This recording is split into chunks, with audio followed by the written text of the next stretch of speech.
Hello friends, my name is Shri Prakash Singh and welcome back to our channel bianddatascience.com.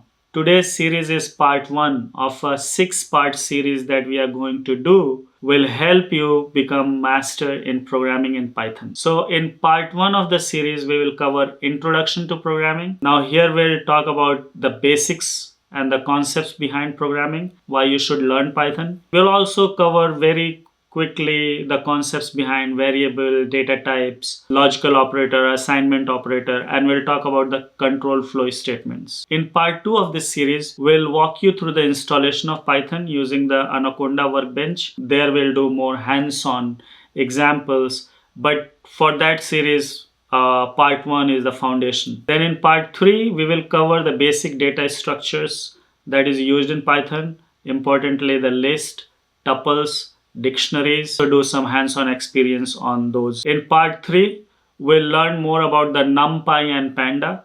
These libraries are very important if you want to do data analysis or exploratory data analysis. In part 4, we are going to cover more on the data analysis and file handling. How do you open a file? How do you read a file?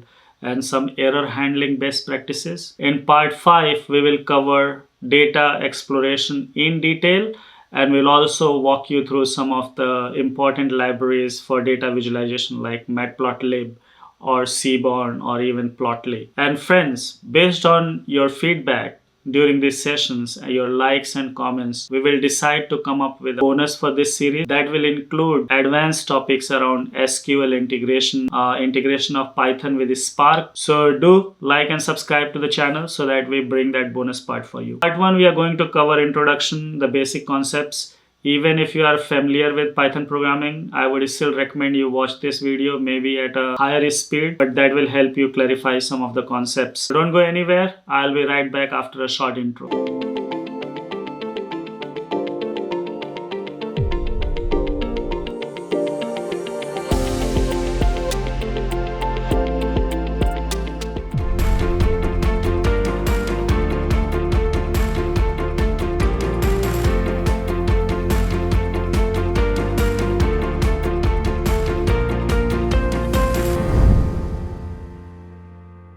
Here we are, learning the fundamentals of programming. Question might come to your mind is today we have ChatGPT and other generative AI tools who can write all the code beautifully, neat and clean. Why should I still learn how to code? So you should still learn how to code because for some period of time in coming future, until unless this model become very robust, even if they write the code, you will have to have that understanding of logically analyzing those codes before moving into production. You will still be managing the code written by an AI. So you still have to understand the context, the syntax, and the logical components of the code, how it works, and the fundamental that I'm going to talk in this video. What does computer do? Computer take a set of instructions and it executes a task. So think of programming as nothing but set of instructions. Just like you'd instruct a person to do a particular job, these are the instructions given to a computer to perform the job. You might say computer don't understand our language because they work on binary digits, right? That they work on binary. Computer only understand the language of 0 and 1, which is there is a electric in the circuit or there is no electric in the circuit. What happens is there is either a compiler or an interpreter above this binary layer because we give these instructions into a more English-like language, such as Python. Python is one of those English-like languages in which we are giving the syntax. Now, there are many other languages like C, C++, Java, Ruby on Rails, PHP, right? There are a plethora of different kind of programming languages. They all have their own advantage and disadvantage. Think of them as nothing but a way of writing something such that it can be understood by the compilers or the interpreters and then get converted into the binary code that would be able to run on computers, right? And again, generative AI is abstracting this layer as well. Generative AI is removing from English-like language such as Python. It's making you program or task in the natural programming language. So what we are telling ChatGPT or generative AI is we are saying in our own natural language, hey, do the task like this, build me a calculator or build me a website with these features on the page. And then ChatGPT is going and writing those codes in one of these programming language, which would again be translated or compiled by another assembler or compiler and then moved to binary code and finally executed by the. Question is, if there are so many programming language, then why Python? And you might be wondering, Python is a compiled language or a interpreted language? I'll tell you, Python is a interpreted language. What does that mean is, what is a compiled versus interpreted language? So a compiled language is when you have all these instructions and then these instructions would be translated in one block and sent to system. In the whole block will go to the system and it will run and execute and give you the results. What an interpreter does is, from your file it will pick line by line. It will first pick statement 1, send it to computer, it will run it. Then it will take the statement 2, send it, and it will run. So interpreter runs your statements line by line, like in chunks, whereas compiler, it compiles everything in one time and sends it the object file to the system and then system runs it. There are different kind of advantages and disadvantages of being a compiled and an interpreted language. We are not going to cover in this video because they are a little bit more sophisticated. We'll focus more on, you know what a programming is, we'll understand how to do it in Python. The question is, why Python? If there are so many languages like C, C++, Java, so I'll tell you, today Python is widely used not only in analytics, data science, AI fields, but it also is used by the system DevOps, web designers, web developers, full stack developers, right? And it is also heavily used in automation. Like if you are trying to run an infrastructure on cloud, you can automate all kind of tasks using Python script. Python has become, I would say, de facto a standard where you are trying to integrate lot of interconnected components. And this will become more and more important as if you want to make a career in AI, generative AI, and you want to work with agentic models.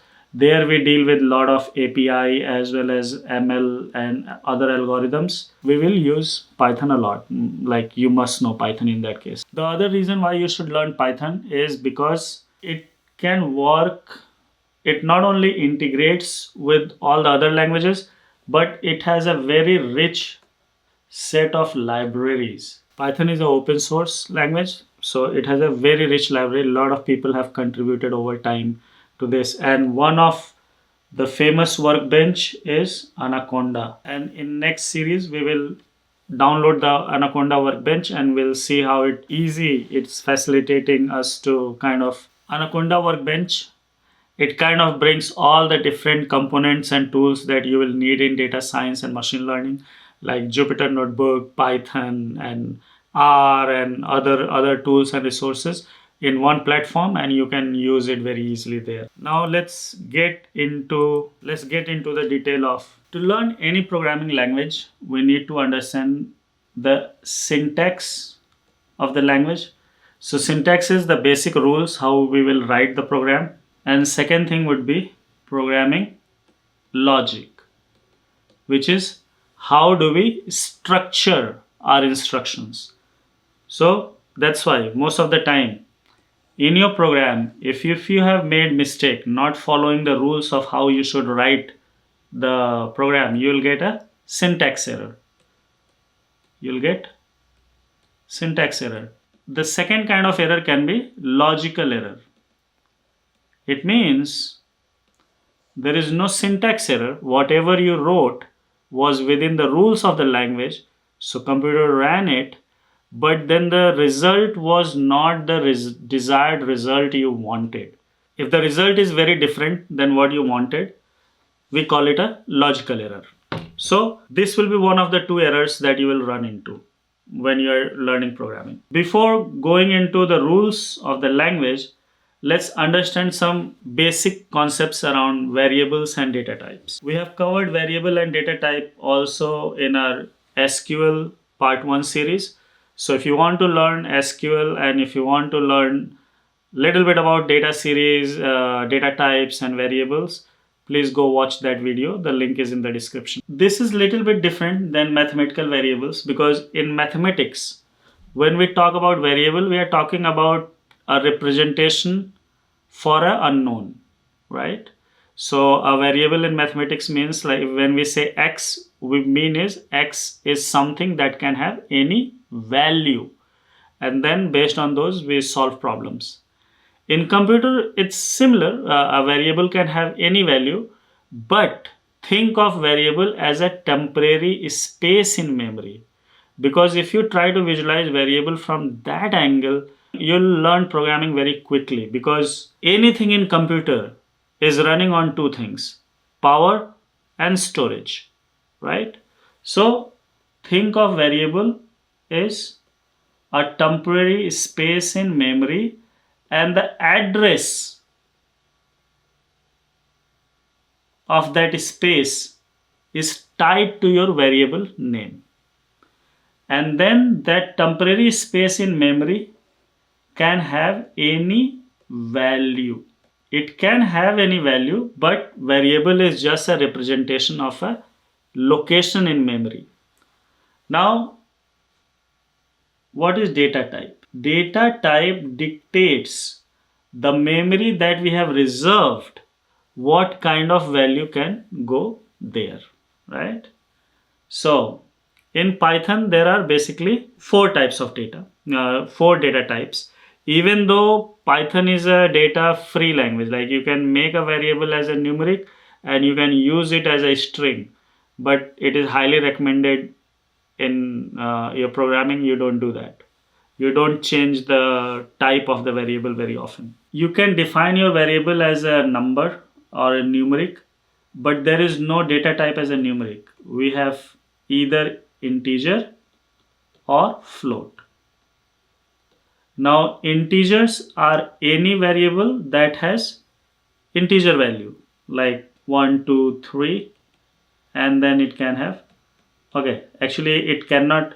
In mathematics you can have infinite, in computer you cannot have infinite, so there is a limit of what's the maximum limit and what's the minimum limit, but it's a very large number. You can store a large number. Float is any variable that you can have value. It can have any decimals, right? So all your decimal fraction. Then you have string. Now string are your set of words, like I am learning programming. This is my string variable.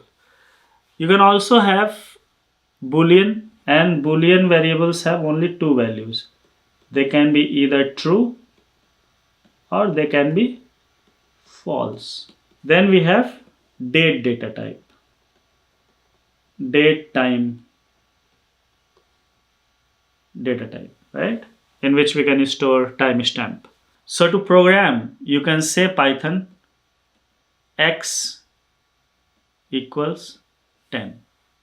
Okay, so I'm defining a variable x. Now to define a variable, you can write int.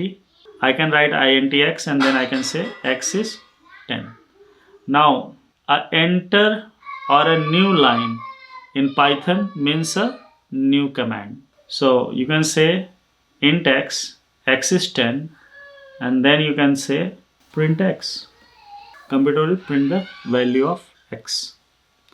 But what does this mean? It means when you say x is 10, what Python is doing is it's creating a space in memory, and the address of that space gets assigned to x, and whatever you assign into x is the value that is stored in that place. So again, coming back to operators. So there are three kind of operators in Python. One are assignment operators, like this equal sign. You can also have plus equal or minus equal, or you can have, okay, these are all assignment operators. And then you can have conditional operator. Conditional operator, again, like SQL, if you have watched that training on SQL, you will understand what are conditional operators. Conditional operators are greater than, less than, and in Python we compare the equality with double equal sign. So if you want to compare two numbers for equality, you don't use equal sign. If you use one equal sign, it means it's an assignment. That value will be assigned to that variable.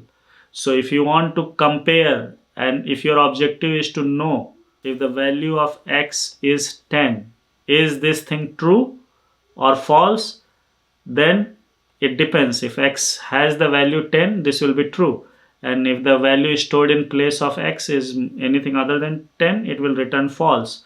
But if you say x equals to 10, it's not comparing, it's overwriting that value at the place of x. So this is conditional operator.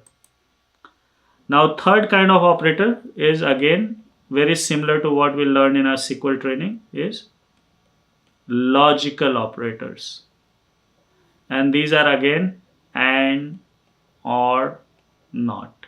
So after learning variable types and logical assignment, let's learn about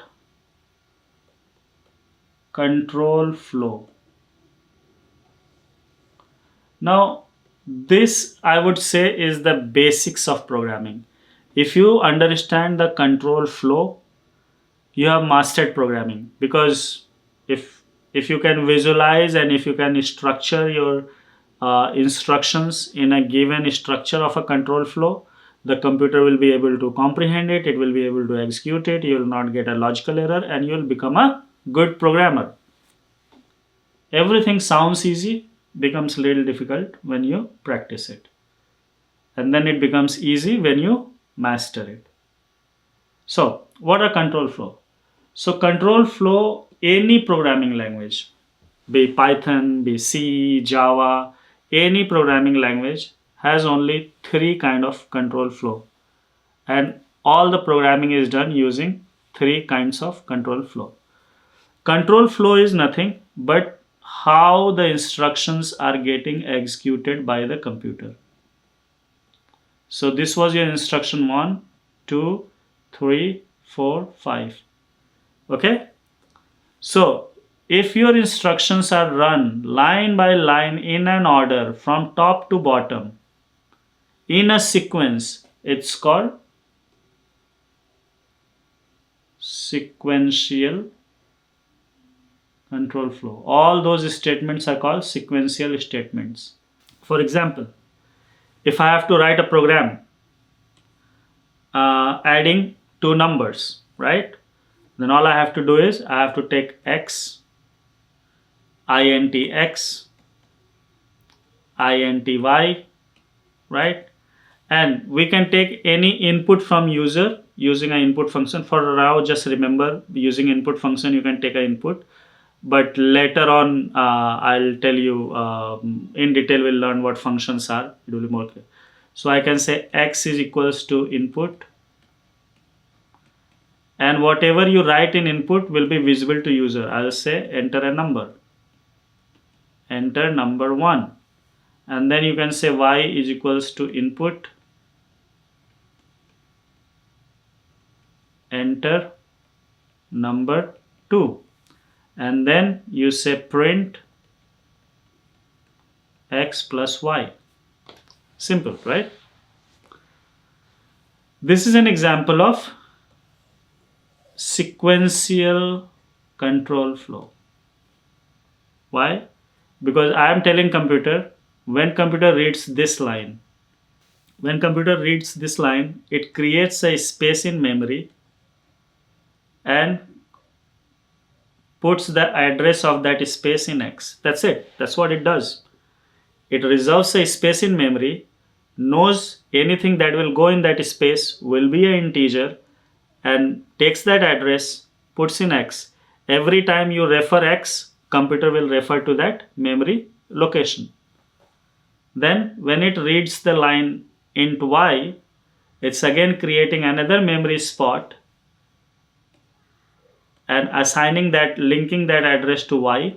So every time you refer y, it will refer that memory address. And that's it. That's all it's doing. Nothing is put there in the memory. Now when you say x is input, enter number 1, this is user input. A message goes to user, says enter number 1, user types a number, whatever number user types, that number goes back to x. See, you are doing an assignment. Equal is an assignment operator, so you are putting that number in the memory location of x. So whatever you have entered, say for example I've entered 50, so what it will do is, in this memory location that is assigned to x, it will put the value 50. Now if I type 50.5, what will happen? Think about it. So if it was another language, you would have got an error. But because Python does all the typecasting, so if you are trying to assign a non-integer value to an integer, Python will automatically change the memory data type to float. So it won't give an error. So Python is a very lenient programming language. It does not give you errors.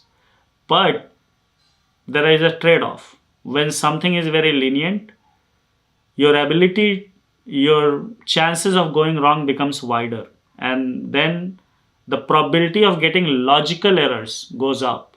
So that's why if you are not learning good programming habits in Python, you will end up getting a lot of logical error. Your program will look right, it will run nice and clean, but the results that you get is not what you expected or you expect. Okay, so whatever number you enter here will be stored at this memory location. Now when it goes to this line, so it is running all the lines in order. First this one ran, then this one ran, then this one ran, and then this thing is running. When this line runs, it gets an input from user, say I entered 25. Then it will go and whatever address is attached to y, it will enter that number there. And then finally I am saying print x plus y. So it's taking whatever is stored in x, whatever is stored in y, adding them together, because this is again a arithmetic operator, right? So it's an operation, arithmetic operation. So it's doing the arithmetic operation. Your plus, minus, multiplication, division, mod, they are all arithmetic operators. So it's doing the operation, and whatever is the result, it's not storing anywhere, it's just directly printing it. If I want to store it in some memory location, I have to create another variable, say int z, and then I can say g is equals to x plus y. In this case, what Python will do, it will take the value of x, the value that's stored in the location of x, the value that's stored in the location of y, add them together and put that value in the location of z. This is all it will do. Now there is a very important concept to learn here, is typecasting. I said, say suppose z is an integer, but if you are trying to add, say your x was integer but your y was float, so I am adding an integer to a float. In that case, what will g become now? G will automatically be upgraded to float, because when I add an integer and a float, my result will become a float. Now again, if this was not a lenient programming language, it would have converted float into integer, so it would have rounded it up or down depending on what programming language you use. Some programming language round and some programming language take the floor value. So they will first convert the float into integer, add the two integers together and put in z, because g was defined as integer. But because Python is not that strict, it will convert it will convert g into a float and it will store the float value. Okay, so this is all about sequential statements. In next series, we will download a copy of Python and we will run hands-on. But again, as I said with the SQL, you should be good on paper and pen, because if you can think logically, if you can write your instructions on paper and pen, then practicing will make it easy, because when you practice you get logical errors and syntax errors and it's easy to rectify, but that doesn't build your memory muscle. So if you want to build your memory muscle, you try to do it using a paper and pen. So we learned about what a sequential control statements are. Now let's see conditional control flow. So what is a conditional control flow? In conditional control flow, all the programs of the code will never run. So what we are trying to do is we are telling computer, hey, this is say these are my statements. I'm saying run statement 1, 2, 3, and then compare something at line 4. And if something is true, then go run 5 and 6. And if it is false, then go run 7 and 8. And then give the result. So this is kind of a conditional statement. So what we are telling computer to do is, at some point you test a criteria,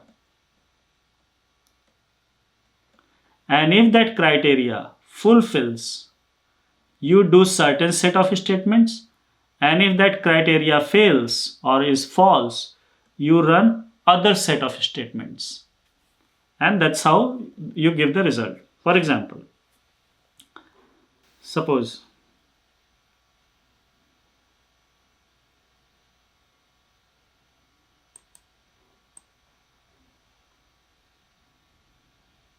let's say we have to make a program, we have to write a program such that, for example, we will ask user two numbers, number 1 and number 2, and then we will ask user enter A or S.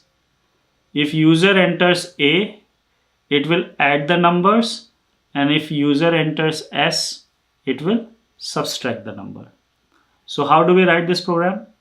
Let's say we say int x or float x, whatever you want to take, and then you say int y, and then you say x is equals to input, and I also need an operator, so I take string op. Now I say x is input, enter a number, and I say y is input, enter number 2, and then I say op input,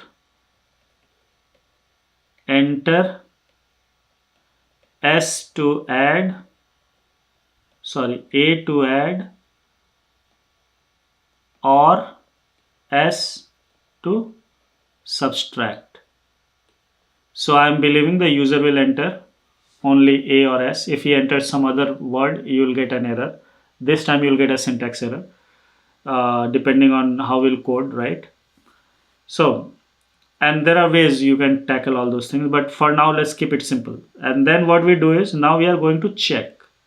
So we are going to write a if statement. So the conditional operators are written inside if. So when I say if op, again remember guys, here I don't want to say op is equals to a. And here in Python we write these semicolons after any control structure like if, for, and while. These are the conditional statements, so we'll put those semicolons. So we'll say, and then anything will have to indent. So code block boxing, like in other programming language, you use this kind of structure to tell computer like this is everything that you should do. If something is true, then you do this. Like you try to box piece of code together. In Python you do your boxing using indent, all the code that has indent under the bigger heading is considered to be one block, and anything that is indent inside it considered to be a inner block, and anything that is outside indent is considered to be outside that upper block, right? So it's kind of a grouping thing. If we say here, if OP is equal to A, then it's an error. We'll get a logical error because then we are assigning A inside OP. We have to compare OP with double equal sign. And then if this is double equal to A, then we say print X plus Y, else again two dots, we say print X minus Y. This is it. It looks so easy. And it is easy if you understand the logic, and if that will help you give the logical instructions to computer. Now, if you still want to understand how computer ran this code, it ran line 1, created a memory, assigned it to x1, x. It ran line this 2, it again created a memory space, assigned it to y. Then it asked user for an input. Whatever user input, it stored in x. Then whatever user typed here, it stored here. Then it also created a string space, assigned that space as OP. Now user entered whatever A or S is stored here. Then at this line, it's comparing. This is where the conditional branching is happening.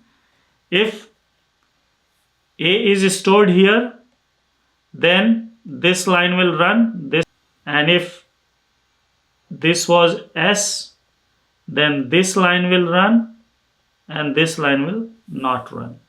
That is why it's called conditional control statement. Okay guys, now let's learn the very powerful, and I would say the heart of programming is your iterative control flow statements or iterative statements. Now this is where the magic happens, because we know computers never tire. They are never tired, right? They can do anything unlimited number of times. If you want to get things done more and more, same thing if you want to get done again and again, this is where we use iterative control flow statements. What it means is computer will run more number of lines than what is written in the program. Logically, there are only two possibilities for writing an iterative condition. One possibility is either you should know how many times I want to do it again and again. So you know the number of times number of times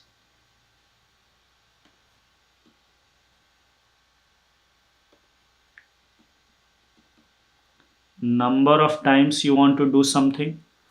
Or second thing would be you do something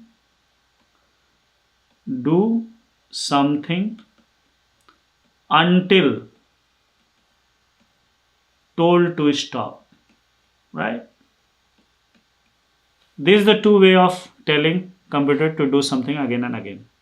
Either we can tell him, hey, do this 10 times, do this 20 times, do this 30 times. That's one way. The other way is, I'll say, okay, I'm not in a mood, keep doing until I tell you to stop. These are the two basic different kind of looping constructs. And entire programming is done using any combination of these three types of control flow, depending on how you can visualize and how you can think and how you can instruct it to the computer to do. Now let's take two examples of so before looping, let's tell me there is a concept called range. Now in statistics series 1, the link is in the description, we learned about range is nothing but a spread. min to max. So whenever we are creating a range in Python, we write it in a bracket, and we write one number followed by other number. What it means is, this is the minimum value, this is the maximum value, and take an increment of 1. Now we may take other increments too. You can say I will start from 1, I'll go all the way to 5, but what if I skip 1? So I'll go 1, then 3, then 5. So I'll make 3 iterations, or I can make 1, 2, 3, 4, 5. I will make 5 iterations, right? So that's called a step function. But we'll cover all this in more detail when we do the live hands-on example. But here we are trying to understand everything from a conceptual perspective. So you know a range, a min and max, that actually defines how many number of times you are going to do. And then we can say to Python, we can say, hey, you know what? For, it's a syntax. These are all called keywords, like the for, if, int, float. These are all the words that are reserved by Python to understand. So these are the words that Python uses to comprehend your instructions. So you cannot use these keywords to do anything else. You can use them only for the designated purpose. Remaining, you can use any word. Okay. So I say for I in range 1 to 5.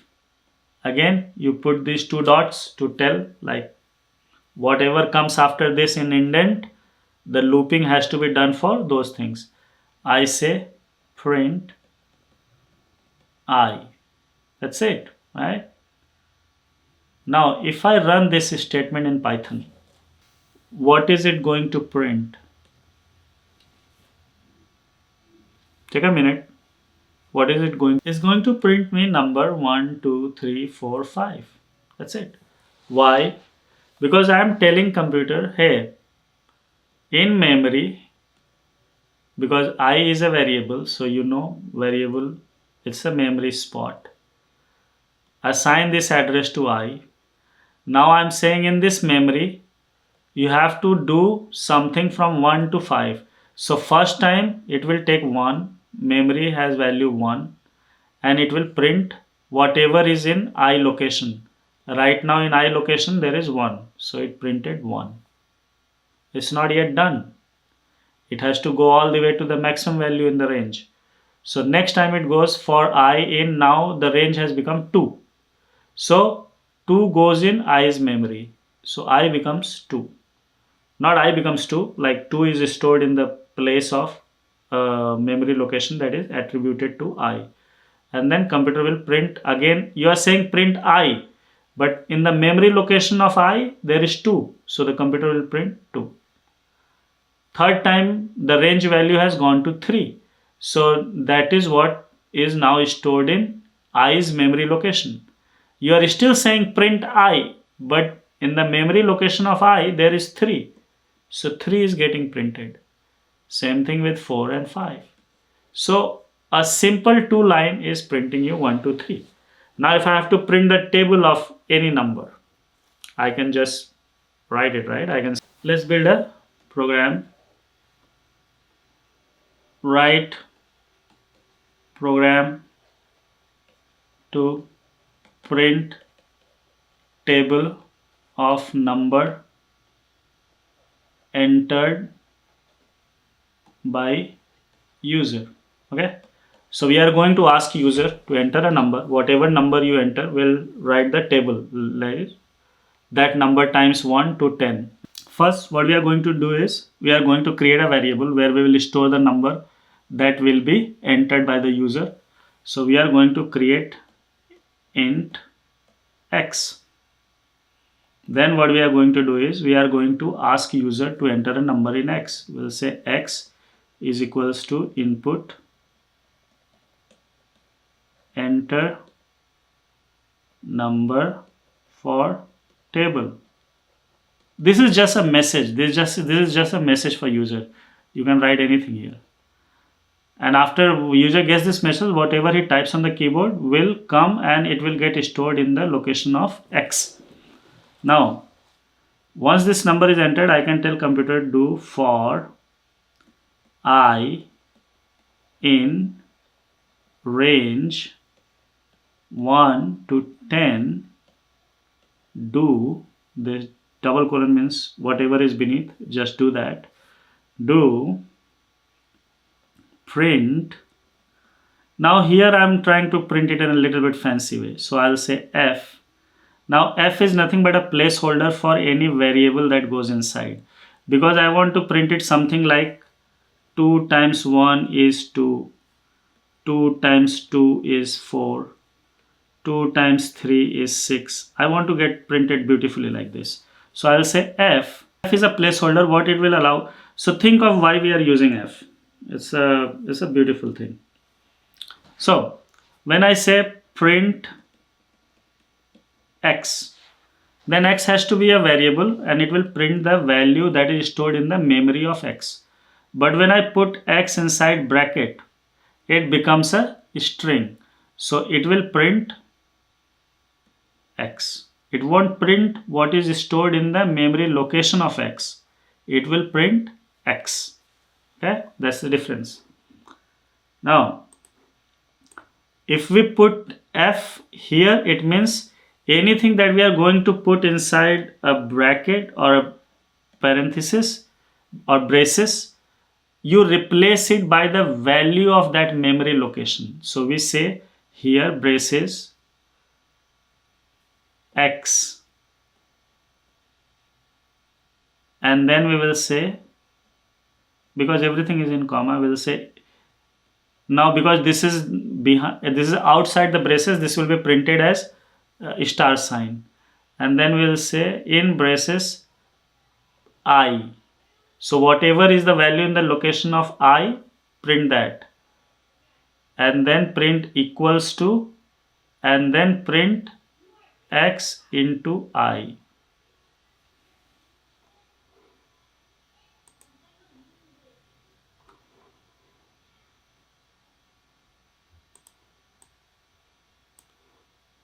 Okay, and what this will print? This will print. Now let's see how this will execute.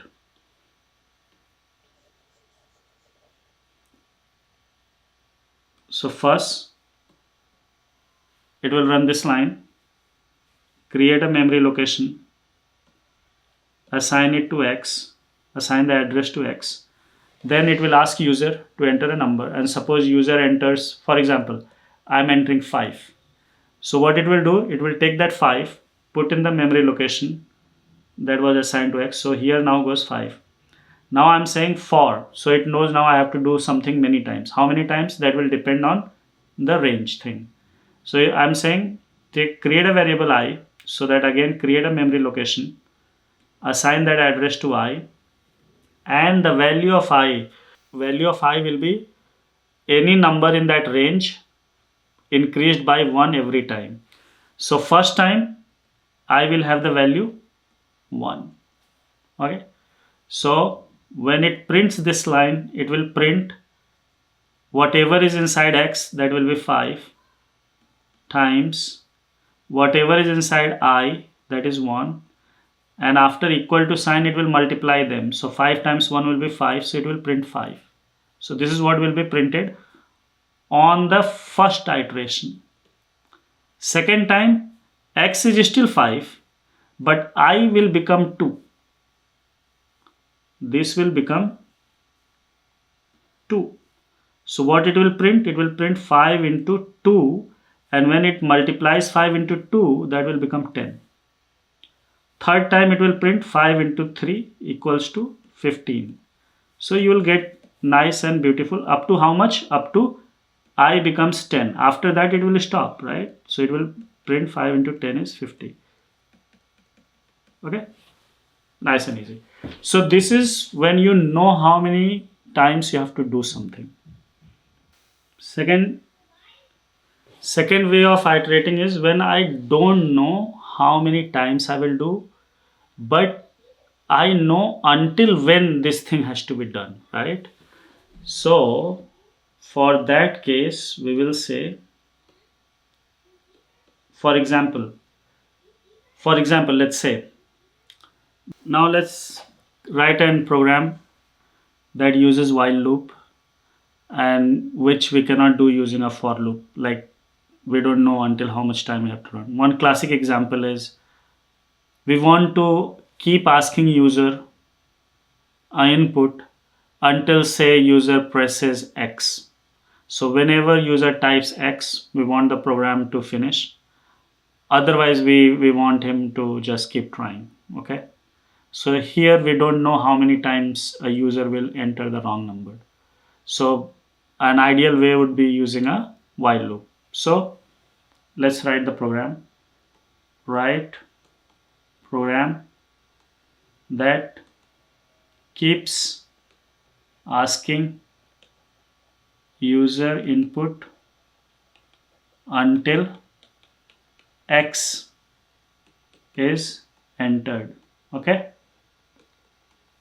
So what we have to do is, we just, because we are not doing anything, we are just asking user enter a number, and we are giving him an error message. Hey, this is not the valid response, try again.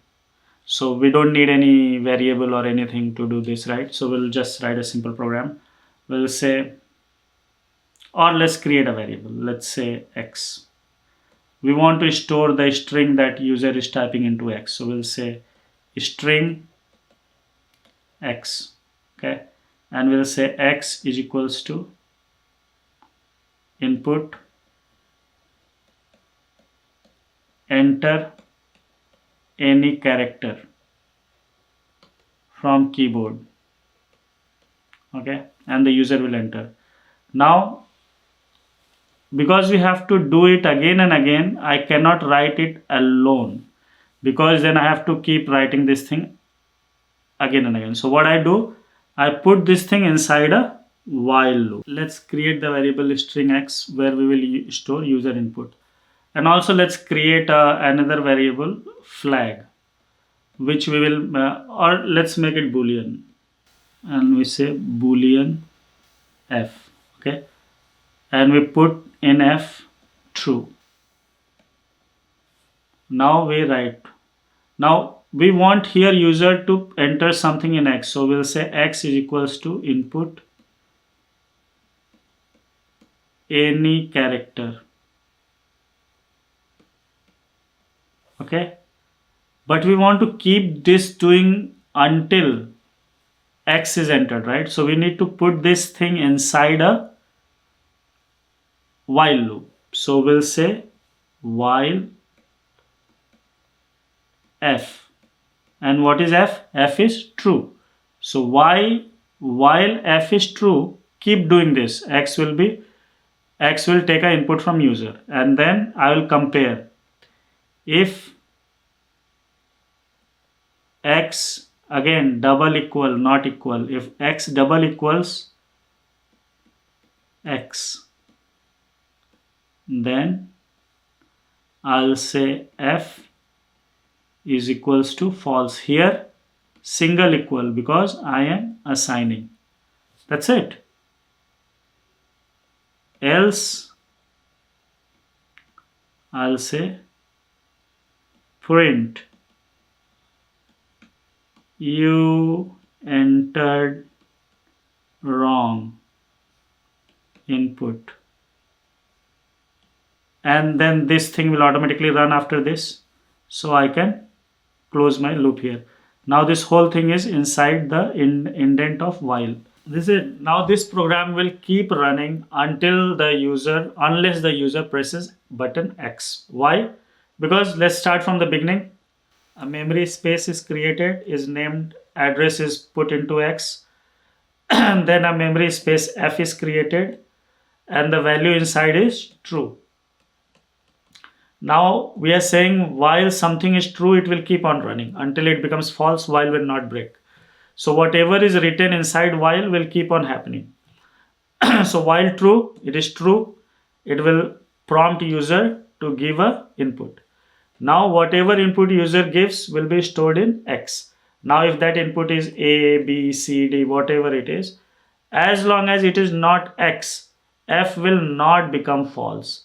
F will become false only when the input is X. And when F becomes false, next time when it goes up, this will become false. So it is no longer true. The while will break and will come out. And we will no longer ask user any input. Otherwise, if F is true because X is not entered, then it will keep on saying, if F is still true, right, and X is not X, it will say print you entered a wrong number, and it will again prompt for an input. So it keeps on looping. So these are only three constructs: running something sequentially, or running something conditionally, or running something iteratively until a fixed number of times, or until something desired outcome happens. By using a combination of just these three constructs, we can program computers to do anything. And that is what we are going to learn in the other series. Friends, if you have watched the video so far and you have liked it, please like and subscribe to the channel. This will motivate us to bring more videos like this. And also type in comments what extra topic you want to be covered in the coming programming series. If we get positive encouragements, we will bring up bonus series as well. That will cover programming interview questions in Python along with some advanced applications of Python like PySpark and integration of SQL Python in Databricks and another environment. Thank you again for watching and happy learning. Stay safe.